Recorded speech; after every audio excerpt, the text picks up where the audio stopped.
Continuing production of The Open Mind has been made possible by grants from the Rosalind P. Walter Foundation, the Bluestein Family Foundation, the Joan Gans CUNY and Peter G. Peterson Fund, the Malkin Fund, the May and Samuel Rudin Family Foundation, the Joanne and Kenneth Wellner Foundation, and from the corporate community, Mutual of America.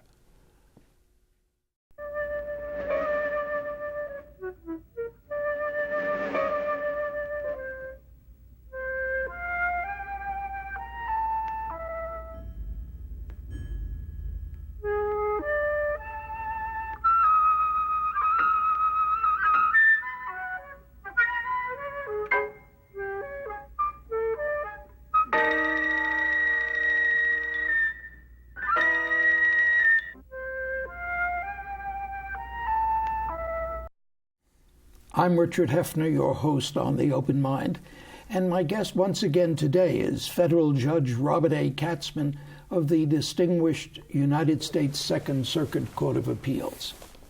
Now, last time we talked about Judge Katzmann's more than judicial crusade to summon up the legal profession's various resources to bolster a faulted immigration court system, whereas a recent New York Times article on the judge noted, no defendant has the right to a court-appointed lawyer, and some of the most vulnerable end up in the hands of fly-by-night operators who bungle cases wholesale. This time, however, I want to focus instead on my guest's overall legal career, characterized largely by a scholarly focus on more removed from the fray constitutional matters, particularly on relations between Congress and the courts. Indeed, Judge Katzmann's noted Courts and Congress, a joint study of the Brookings Institution and the Governance Institute, reflects his training in the law, in political science, and in the actual workings of judicial-congressional relations.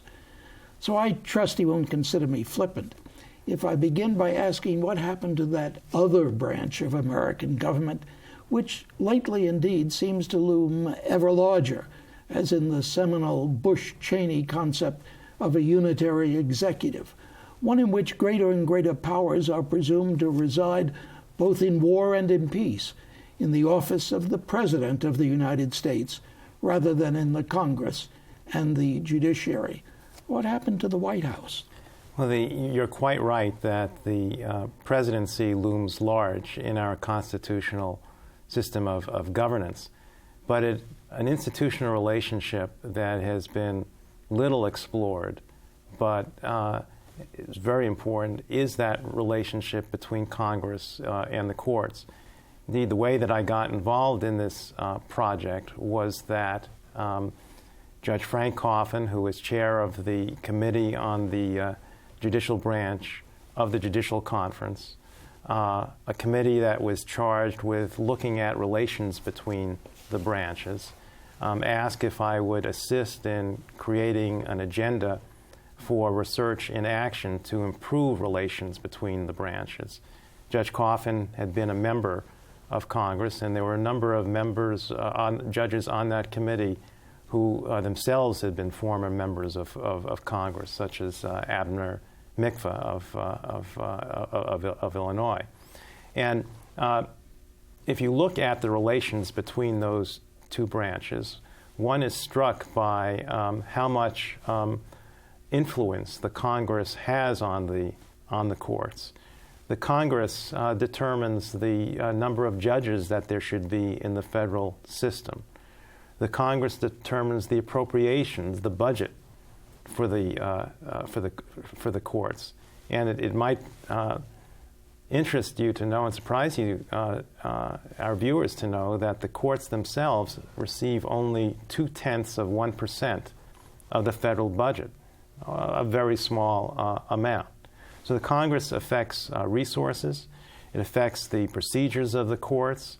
Every time that the Congress passes a law which requires judicial interpretation, the Congress is affecting the work life of the judicial body. Yet, the relationship between these branches had been very little examined, and the gulf between the branches, because of the institutional distance between the branches, had fostered a sense of estrangement and friction, and certainly little understanding. And so it was in that context that I became involved in this effort to explore relations between the branches. You know, you talk about the Gulf, and you write about the Gulf in this quite fascinating volume, and you talk about communications between those two branches as essential, better communications. You feel strongly about that, I gather, that they don't fully understand or communicate with each other. Yes, I do. I do. And if you hearken back to a time before the 1930s, the arguments in the Supreme Court were held in a chamber that was within the Capitol.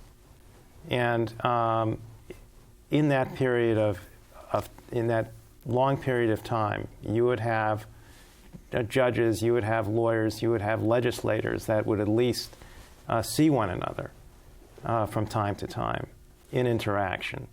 You would have Daniel Webster arguing a case in the Supreme Court and then going back to his legislative responsibilities, all within the same physical complex.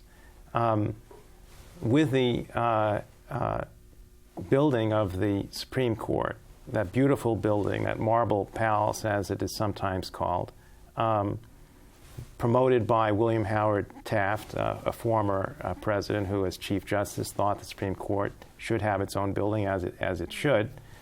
A psychic distance, I think, developed that might have always been there to some extent, but was formalized.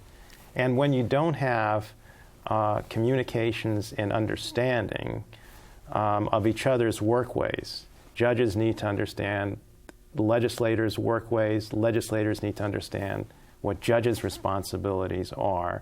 That breeds misunderstanding of each other's roles and a kind of suspicion of each branch. You know, I couldn't help but think, as I read you're expressing these thoughts in somewhat different words in your book, I couldn't help but think of the husband and wife who are having troubles, and the therapist who says it's a problem in communications, when indeed if they were to communicate with each other, they'd be saying, I hate you, and the other one saying, I hate you. Aren't you talking here about a necessary product of the separation of powers and the balance of powers, in which the founders really thought it was a wise thing to have not such comfortably close relations as you described before the new Supreme Court building went up?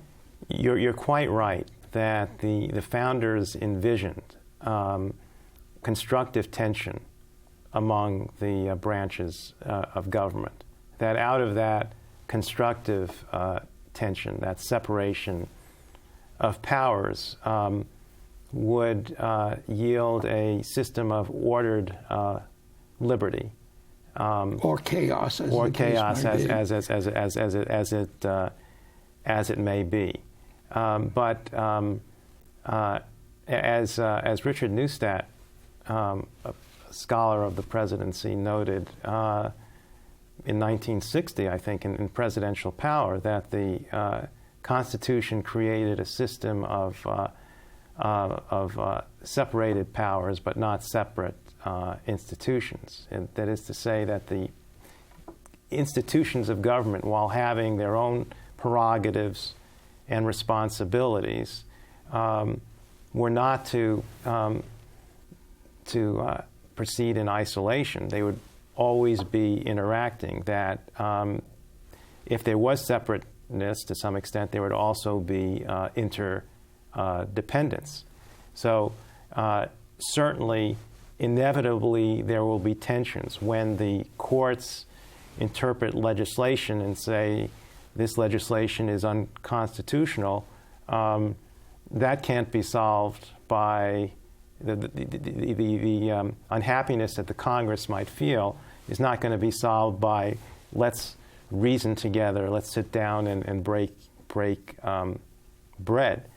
But if there is an understanding that in our system that the branches do have these certain responsibilities, and that it's not personal when the courts reach a certain decision in a certain way, but simply interpreting the law as they see their responsibilities, then the Congress might have a better appreciation for the court's responsibilities. And similarly, if judges had a better understanding of the legislative process and the difficulties that legislatures present, that might make them more sensitive as they're interpreting statutes to get a sense of what was Congress's meaning in a very complex structure.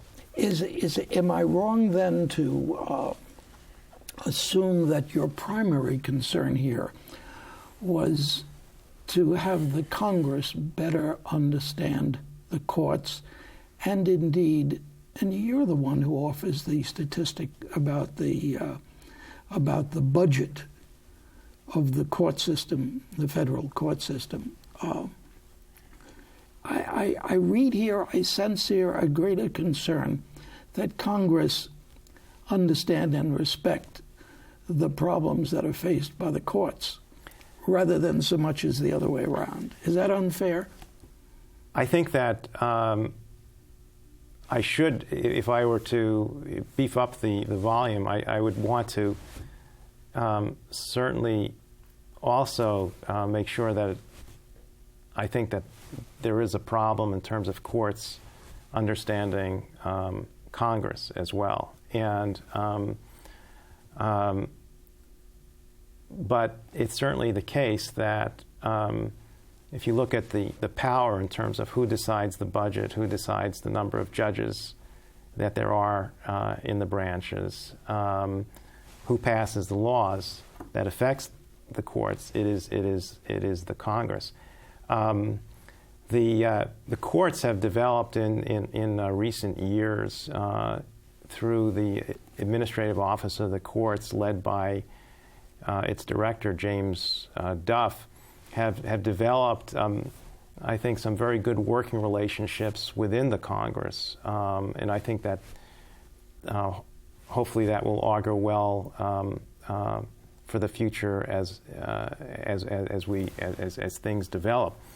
But certainly from the perspective of members of Congress, there is often this view that judges don't understand their lives, that judges have lifetime appointments. They don't have to run for re-election. Does that stick in the craw of the frequently elected, re-elected Congress people? I think for understandable reasons, for members of Congress who have to have two residences, the ones in their district, the ones in Washington, who always have to raise money. I think that as they look at the judiciary, I think for quite very human reasons, they see a branch of government where you can't be fired. You have your job for the rest of your lives. So what are you complaining about? And I think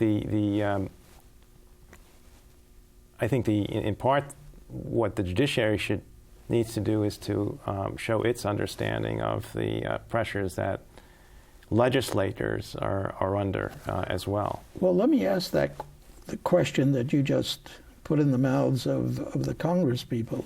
What are you complaining about? What is the judiciary complaining about? I think that there are a variety of concerns that the judiciary has. One is increasing volume of cases.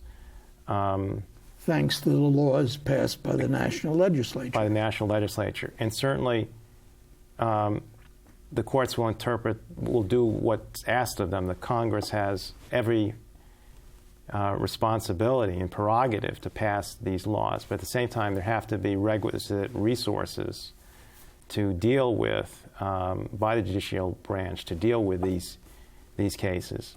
So when you have spiraling caseloads, that might mean that you need to add more judges to the system. Justice isn't like manufacturing widgets. It's about achieving a fair result. It's not just about efficiency. And fairness can take time. It requires deliberation. And in that circumstance, you want to make sure that the courts are not so overloaded per judge so that justice will suffer. Are the courts, by and large, in your estimation, overloaded? I think it depends upon the circuit. Different parts of the country have different caseloads. In our court, the Second Circuit, I think, yes, we're doing the best we can with a very high volume docket. But if you compare the cases decided per judge 25 years ago versus today, you will see that there are many more cases decided per judge than there were 25 years ago. And I think we have to be sensitive to be sure that in the effort to achieve justice, that we make sure that the judges have the kind of time that's necessary to look at each case with the thoroughness that the case deserves. And I think we are doing that, but I worry about the not too distant future. I think the future may almost be here. With our burgeoning population, has there been a commensurate increase in the number of judges? There hasn't been an increase in a commensurate increase in the number of judges over the last several years, and there are bills that I think will be introduced in this Congress to increase the number of judges, and I know that Senator Leahy and Senator and Representative Conyers have been supportive of such measures, and in the past, their Republican counterparts have been sympathetic, but the legislation hasn't passed, and so I'm hopeful that in this Congress that some attention will be paid. I suspect if we had a nonpartisan President of the United States, executive branch, that would nominate at least the judges, that it would be easier to achieve. But let me. I was fascinated in the comments on your book by our mutual friend, the late Senator Daniel Patrick Moynihan. He writes about your book, very complimentary terms. There is no such book as this, even as there is no such scholar as Bob Katzmann. He has studied the relations of the courts and the Congress from the beginnings of the Republic, and in this age, he has actively participated in them, producing, in Franklin's lovely phrase, useful knowledge. We are in much need of this just now. The condition of the American courts grows problematic. Too large and too broad a caseload, too little support. In these matters, presidents are of small consequence. Matters will be resolved in the interstices of the relations between the courts and Congress. Now at least we have a guide and a counselor. Maybe that's what led me to that first question about where is the president? Are presidents really of such small consequence? I think presidents can play an important role in terms of supporting the judiciary as a vital, independent branch, and certainly in those circumstances where there is unified government as between the executive and the legislative branches, a president who is supportive of the judiciary can also fortify the Congress in providing the judiciary with the kind of support that it needs. Because certainly presidents are important. Generally speaking, presidents have been supportive where there has been an issue in terms of the of judicial resources. It really comes with in the Congress. Now, this book, more than a decade ago, how would you change it today? I would change it in a few ways, I guess. The first part of the book dealt with the confirmation process, and it was focused mostly on the Supreme Court confirmation process. And I observed that with respect to the other appointments, lower court appointments, Court of Appeals, and district courts, that generally the Congress, the Senate, didn't spend much of its attention. And that clearly has changed over time in the last 10 years. Certainly it's changed with respect to the Courts of Appeals. Far greater attention is given in the confirmation process to Court of Appeals. I think that there is a recognition that in just about 99% of the cases, the Courts of Appeals are the final arbiters, since the Supreme Court hears less than 1% of the cases that are appealed to it. And as Courts of Appeals have rendered decisions on salient issues of public policy and social policy, like abortion, death penalty, there's been more focus, I think, on the Courts of Appeals.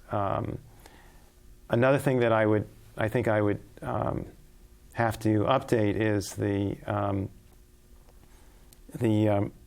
role of the media. Now you have the 24-hour news cycle, and you have constant coverage of controversial judicial decisions.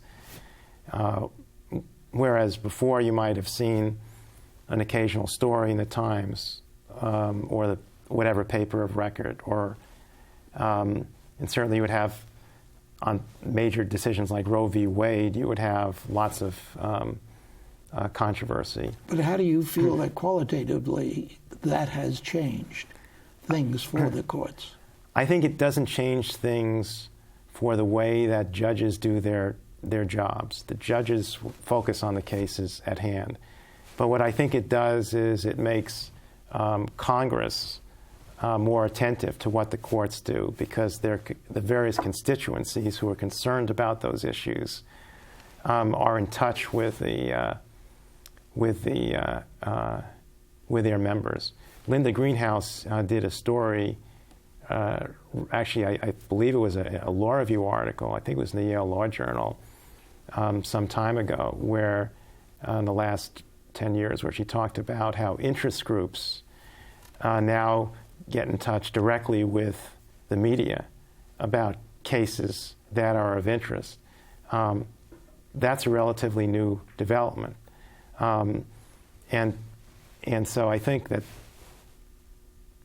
the changing nature of the confirmation process is one that I would give more attention to.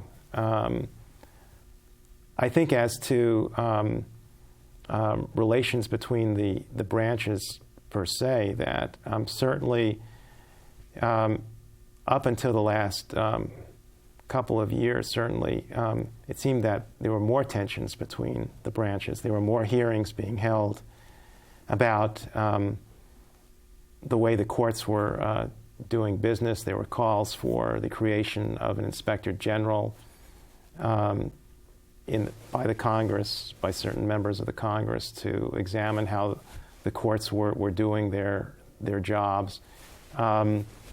There have been hearings held about the way particular judges conducted their operations. All that bespeaks a greater focus by the Congress on the courts than that was even more than when I was writing the book. Now, some of that may change with a new Congress, but all of which is to suggest that the courts have to understand that when Congress has a criticism of the courts, that Congress has certain legitimate roles. They have a legitimate role in figuring out how the courts spend resources. They have a legitimate role in monitoring generally the operations of the courts. But the Congress has to certainly understand that the courts have constitutionally assigned roles in our society. And that's the point at which I say our time is up. So it's clear that we'll have to come back, if not soon, then at length, to see what does change with this new Congress. Judge Katzmann, thank you so much for joining me today. It was a privilege. And thanks to you in the audience. I hope you join us again next time. For transcripts of today's program, please send $4 in check or money order to the Open Mind, P.O. Box 7977, FDR Station, New York, New York 10150. Meanwhile, as an old friend used to say, good night and good luck.